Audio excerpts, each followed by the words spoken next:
Hello, everyone. Thank you for the introduction, and thank you for joining me. I know it's late in the day, so I appreciate you coming out. Again, my name is Brad Miro. I work at Google. I'm based in New York City. It's my first time in Amsterdam. Absolutely love the city. It's really cool. So part of my job is my job is roughly split between working on some of our open source tools, as well as traveling and speaking at conferences and talking to folks like you and learning the things that you may like or not like about some of our products and services. I tend to cover the products in the big data and machine learning spaces, and one of those products happens to be TensorFlow. So today I will be telling you a bit about TensorFlow 2.0, as well as just some of the changes from the 1.0 version. So before I dive in, I would just like to get a quick survey of the room, just a quick show of hands. Who here has done machine learning before? Great. How about deep learning? OK. Who here has used TensorFlow? How about 2.0? OK, very few of you. Awesome. Cool, so we'll just dive right in. Before we do that, can I just get the clock started, please, in the back? OK, that's fine. So let's just dive right in. So some of the things we'll be talking about today include, we'll start off by talking about deep learning. Then we will introduce TensorFlow generally just as a framework. Next up, we will discuss TensorFlow at Google. We'll follow that up with 2.0 and then talk about and show some examples of the software actually being used. And then we'll just discuss how to get started using TensorFlow and how you can also upgrade if you're already using it. OK, so we'll dive right in with just a brief introduction to TensorFlow. Just a quick shout out to my colleague, Dale Markowitz. You're going to see some awesome doodles coming up ahead, and these are all courtesy of her. Sorry, OK, thank you. OK, so we'll just dive right in. So for those of you who have done machine learning before, you know that you'll usually take structured data, something like, in this case, if we wanted to build a classifier to identify if you have cats, if the piece of data represents a cat or a dog, based on the height, width, and weight. You might plot these, such as we have here. Then you can fit what we might call like a line of best fit to determine what future data might be. So given a new piece of data that's like the height, width, and weight, this might represent, or you can predict whether or not this would be a cat or a dog. And so you might do this using something simple like linear regression or logistic regression or any other form of traditional machine learning classifier. But what happens if we work with more complex data, or what we call unstructured data? In this case, we might have images. So these are a lot harder to actually predict what these might be given traditional machine learning methods. So this is where we can introduce new methods, or we can introduce something called deep learning, which most of you in the room are familiar with. So the way that this works is if we have an image, each pixel ends up having a red, green, and blue value. So we can take all these pictures and turn them into what we call a tensor, which represents the red, green, and blue values for every x and y coordinate of the image. And then we can then feed this data into what we call neural networks, which are the foundation of deep learning algorithms. So in this case, we have an algorithm, neural networks are made up of what we call neurons. And so a neuron is effectively just taking the data, applying some transformation to it, and then passing it through to what we call the different layers of the network, where each layer is made up of a different neuron. So in this case here, the transformation might include taking all the values, summing them together, and then applying what we call an activation function on them, which removes the linearities of the data. One of the common ones is the ReLU function. This is just a function that takes all of the negative data, sets it to 0, and then leaves all the positive data, or all the positive values in the data to be to stay what they're at.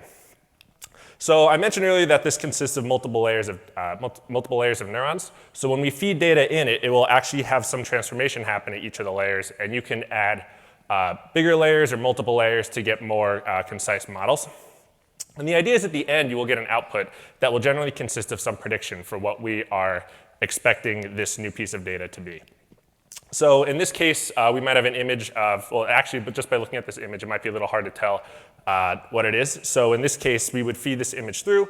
Each layer would then apply some transformation to it. And then at the end, we'll get an output that based on one of the neurons that are activated at the end, you can actually see at the top here that there's 2 dots. And so one of those would represent if this image is a cat. One of those would represent if this image is a dog.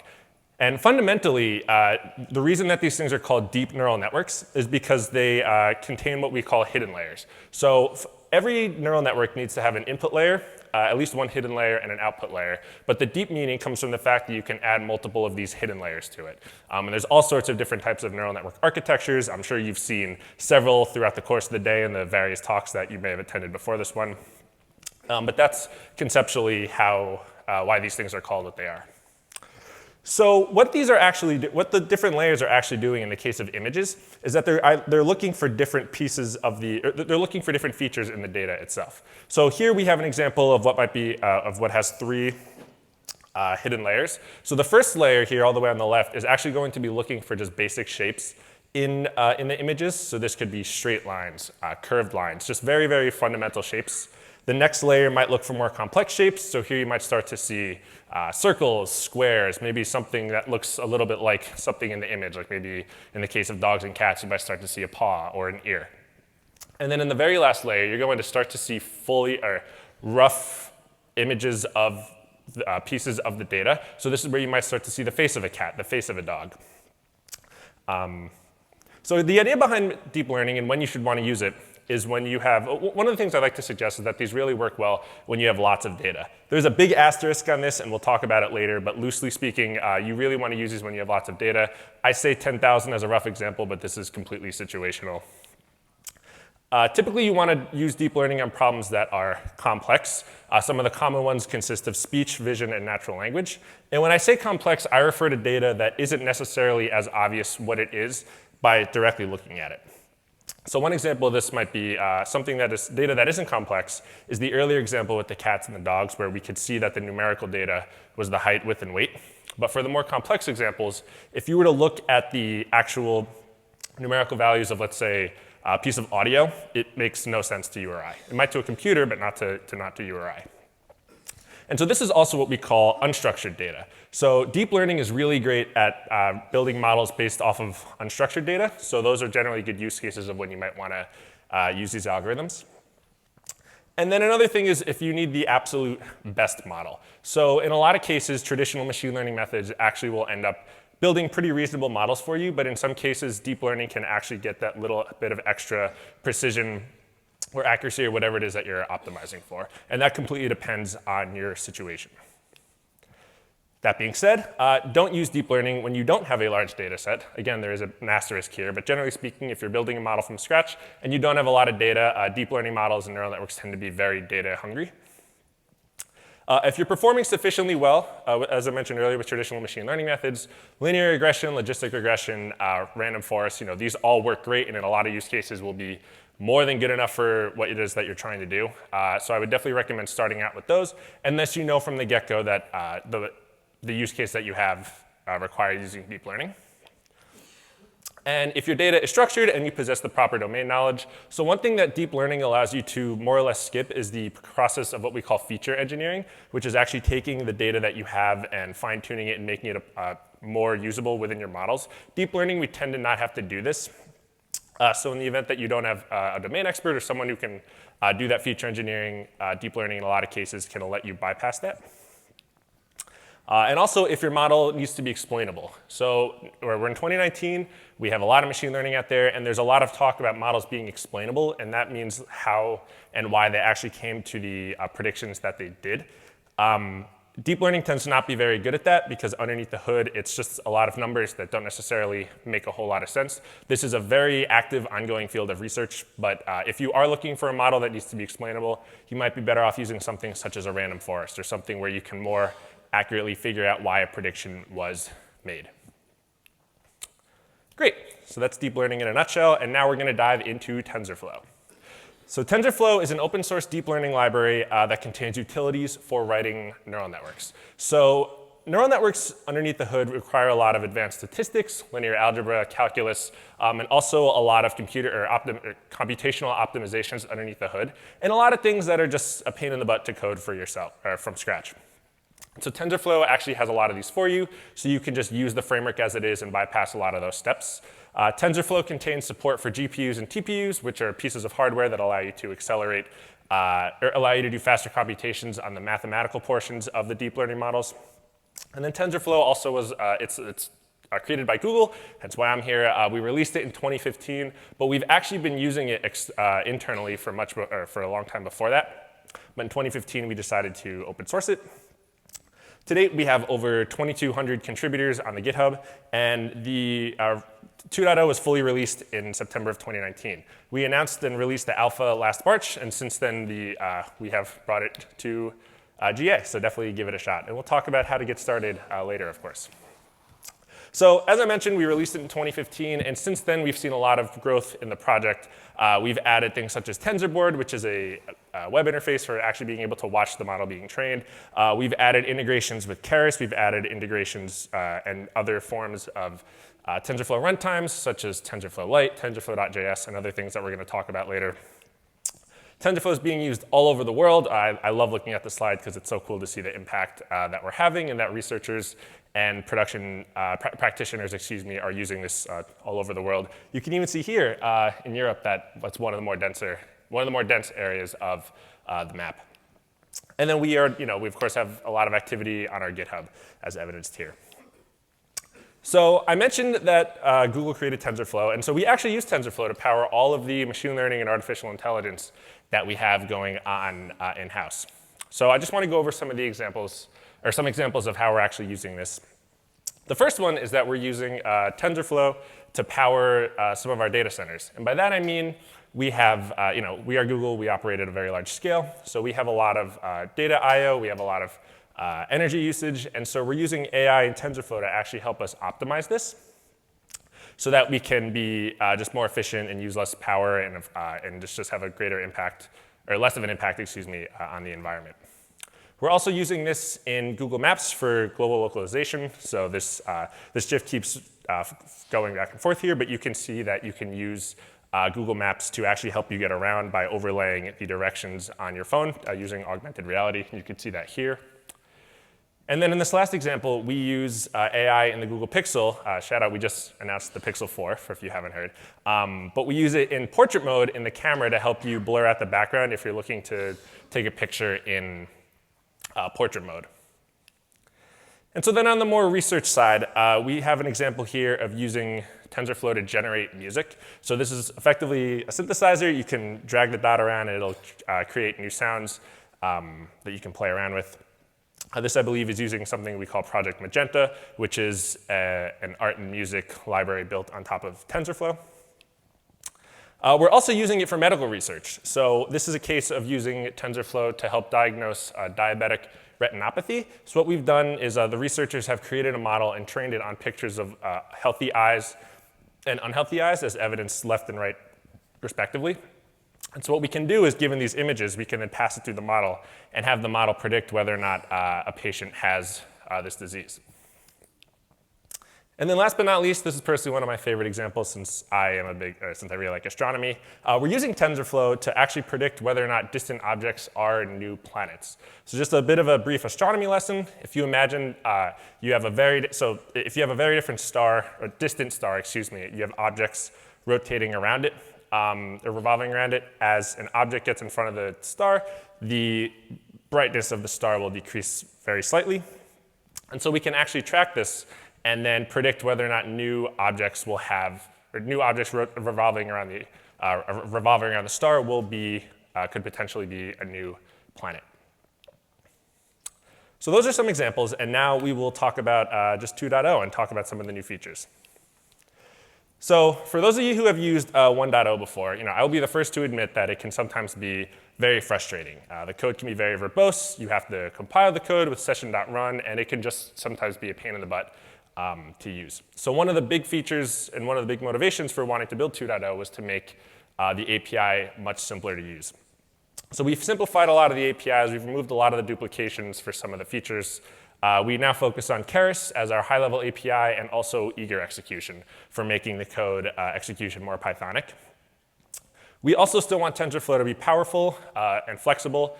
We want this to work at Google scale across all of our data servers, but also data centers, but also on your laptop. And so TensorFlow has that flexibility, and you can use it for either use case.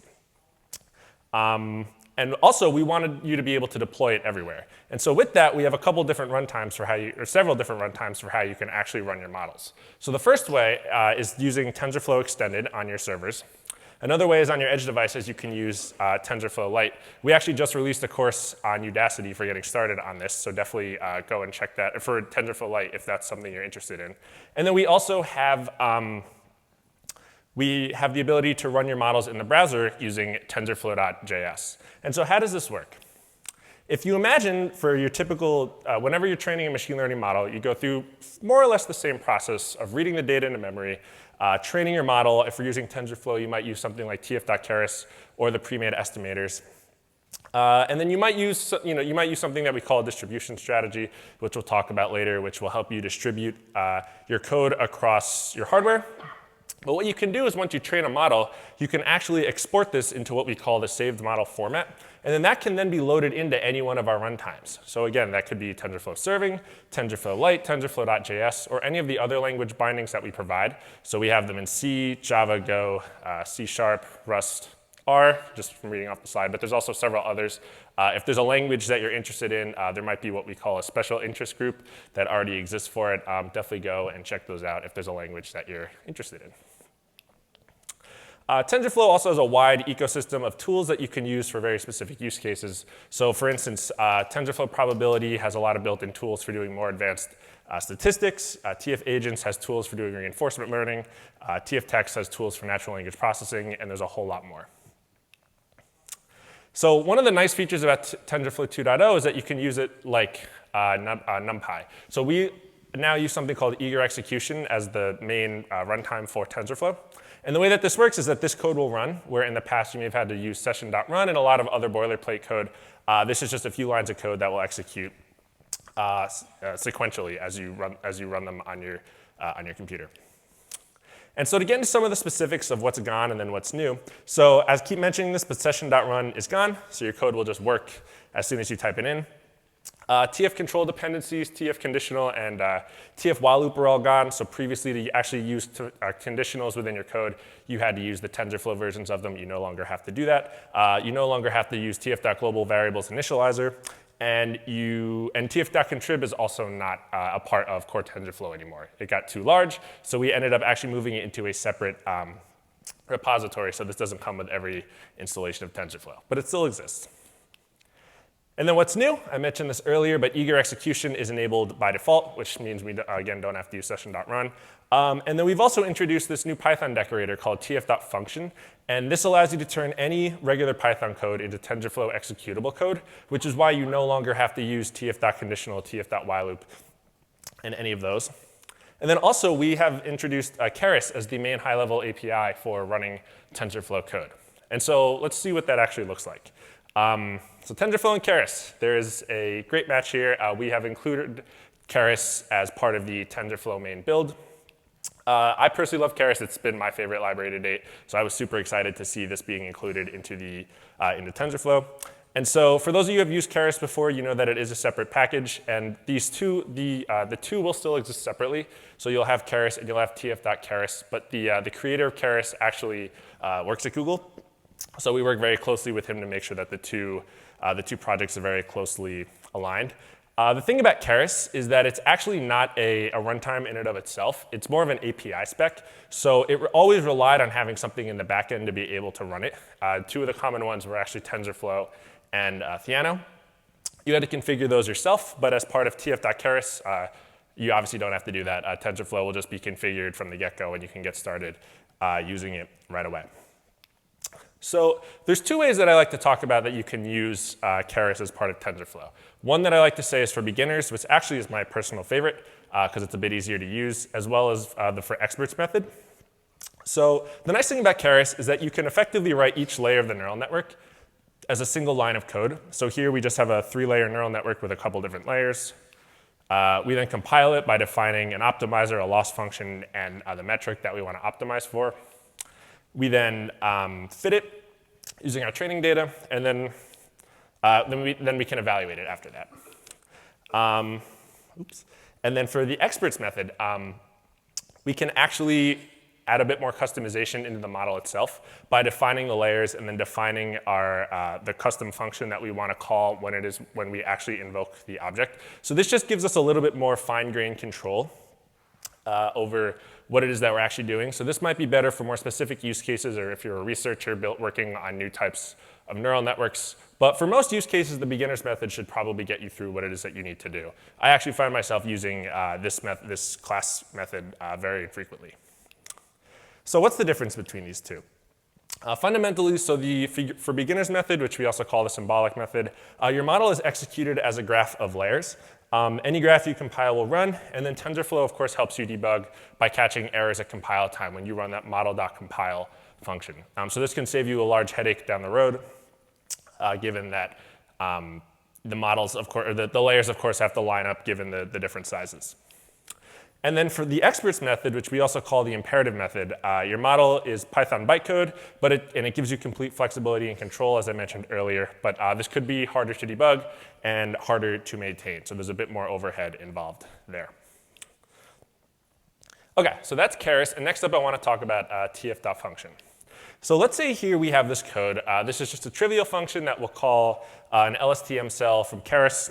Let's say we wanted to actually speed this up. All we have to do is add this decorator, which is called, we call it tf.function, on top of the function, and it will actually execute your code faster. And so another example of this might be here, where we just have a function that is just doing a reduce sum and then doing a hyperbolic tangent function on top of your data. It's pretty easy to write, but then what's actually happening underneath the hood, if you call this tf.autograph.toCode function, which you do not need to do, this is purely for learning purposes, you'll see that this code gets turned into this code, which is obviously much messier and not something you ever need to know, but it can sometimes be fun to see what's actually happening underneath the hood if this is something that you're curious in. OK, next up we're going to talk about TensorFlow distribution strategies. So this is a method, or this is a piece of TensorFlow that allows you to take the code that you've written and actually distribute it across your hardware cluster.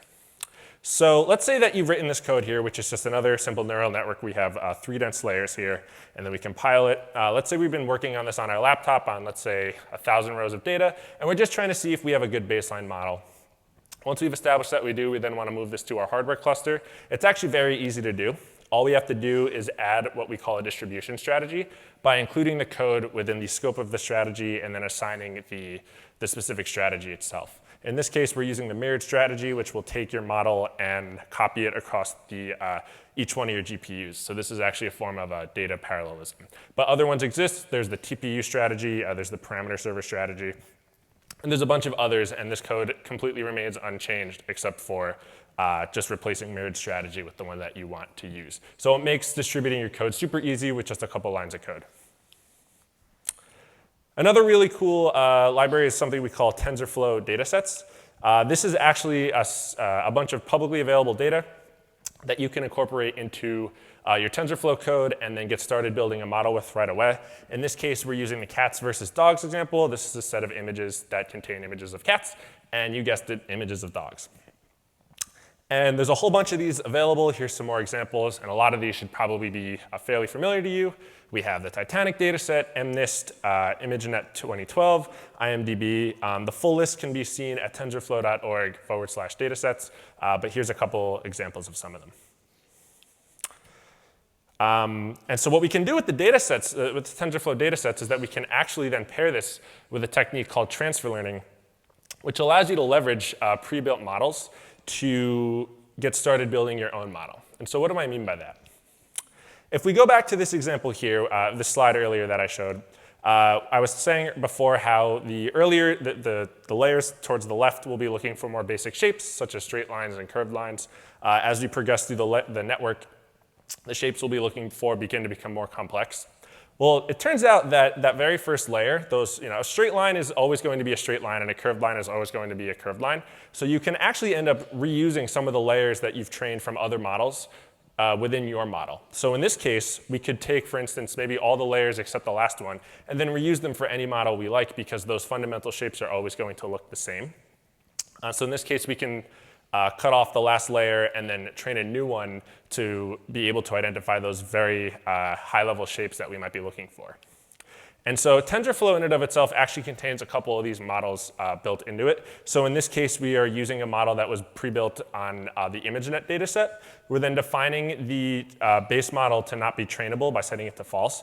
And then we can then add a dense layer onto the end of that, which will effectively mean as we're training this, we'll only end up optimizing for that last layer and not any of the other layers that we've already used, which will save us a lot in training time, a lot of a headache, and also lets us train this using less data. The reason that these models end up being very data hungry is because to actually find those lower level features does require using a lot of different, does require using a very large data set. But if we're only optimizing for those high, or if we're only looking for those high level images, then we don't actually need as much of a data set to have an effect, to build an effective model. Another way to leverage transfer learning is to actually use something we call TensorFlow Hub, which contains a bunch of pre-built models that you can download and then use within your pipelines already. So you can take a look at this too and see that there's a bunch of really awesome and really useful ones available for you already. OK, so let's say you use TensorFlow 1.0 and you want to upgrade to 2.0. There's a couple things you can do. So the first one is we actually have a piece of software that we call tf.compat.v1. So this contains interfaces to all of the APIs available from 1.0. But you can also use the tf upgrade script. If anyone has ever taken Python 2 code and turned it into Python 3 code using the Python 2 to 3 script, it's a very similar process where you just execute it on your original file, and it will spit out a new file that has and show you all the transformations. So in a lot of instances, it'll take the old name and convert it to the new name. If that API doesn't exist, it'll then tack on the tf.compat.v1 library onto it in the beginning. But let's say you don't want to upgrade, or you just want to get started and learn more about TensorFlow 2 generally. So the first thing you can do is you can pip install it. Pip install TensorFlow. This has been converted to give you 2.0. If you want one of the older versions, they're of course still available, but you'll just have to specify which one you want. If you want to learn more, you can go to tensorflow.org, and we have code labs, tutorials, documentation, and all sorts of resources for you to continue learning about this, as well as other resources that you can just take a look at and play around with. If you want to learn more in a more formal setting, we have partnerships with Coursera, Udacity, and deeplearning.ai to get started using TensorFlow 2.0. Two other projects that I want to talk about briefly are Swift for TensorFlow and TensorFlow.js. They were mentioned earlier in the talk, but Swift for TensorFlow is a really exciting project that is building what I recently learned is a fully separate version of Swift that is optimized for machine learning. You can actually still incorporate Python code into it, but the idea is that we're really excited about Swift as a language, and we're looking to see how we can push the boundaries for it for machine learning moving forward. And then another one that I mentioned is TensorFlow.js.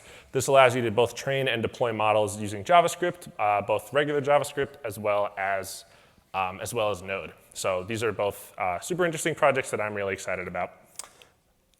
If you want to get involved, we're on GitHub, so definitely take a look at TensorFlow on GitHub. It's an open source project. You can submit PRs. A lot of the features of TensorFlow actually came from community contributions. A lot of these started within the tf.contrib framework, and then were included into core TensorFlow as the project continued to grow. And so with that, I issue a call to action to go build. You can go to tensorflow.org to learn more about the project and go ahead and do a pip install. Awesome. So thank you so much for coming. And I'm much earlier than I expected, so I can stick around for some questions. Thanks. Oh, and also please rate. Would love the feedback. But question? Yeah, hi. I've seen that, I think that I saw on the TensorFlow side that the TensorFlow Estimator API was recommended for production applications. How would you describe when to use the Estimator API versus the Keras API? I would always recommend just going right for the Keras API. I find it just about as equally good to use. So I'm not actually overly familiar with your specific use case, I would always just recommend going straight to Keras. I think it's easier. I think it gives you a little bit more flexibility without sacrificing any like customization, or excuse me, any easiness of, or any, I guess, difficulty of writing the code. So I would say just go straight to Keras. Yeah, so we have seen earlier that TensorFlow can run on Raspberry Pi and others, but what about the NVIDIA Jetson Nano developer kit?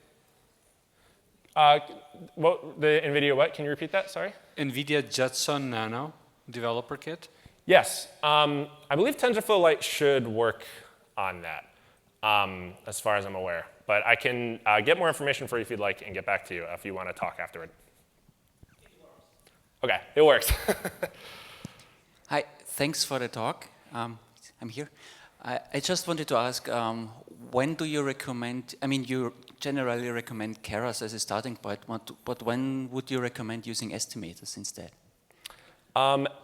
To be honest with you, off the top of my head, I can't think of an easy use case. There might be some where, since the estimators themselves consist of a bit more of a pre-built model, it might save you a little bit of time getting started. But again, I think that Keras is the direction that we're going in. So in most cases, I just can't really suggest that using the estimators are a good idea unless you're already, unless you're using them and they work. But we're really pushing Keras as I guess, the more appropriate way to move going forward for the high-level APIs. Hi. In terms of the input with large datasets for training, right? We were using Spark for processing and then trying to convert everything to TensorFlow records for training. Is there any improvements on that? Can you repeat the question? I'm sorry. Yeah, the input data for training. So we were doing the heavy processing into Spark, and then have to convert that into TensorFlow records for the training in batch. Is there any improvement in TensorFlow 2 for that? Yeah, so in terms of integrating Spark more closely with TensorFlow, there haven't been a lot of developments there. There are still projects now, such as TensorFlow on Spark, but those operate a bit separately. So in terms of, did 2.0 bring anything new to the table? Not that anything that I'm fully aware of at this point. Anyone else? Great, and I'll stick around too if anyone wants to come up and ask questions. That's totally fine. Cool, thank you.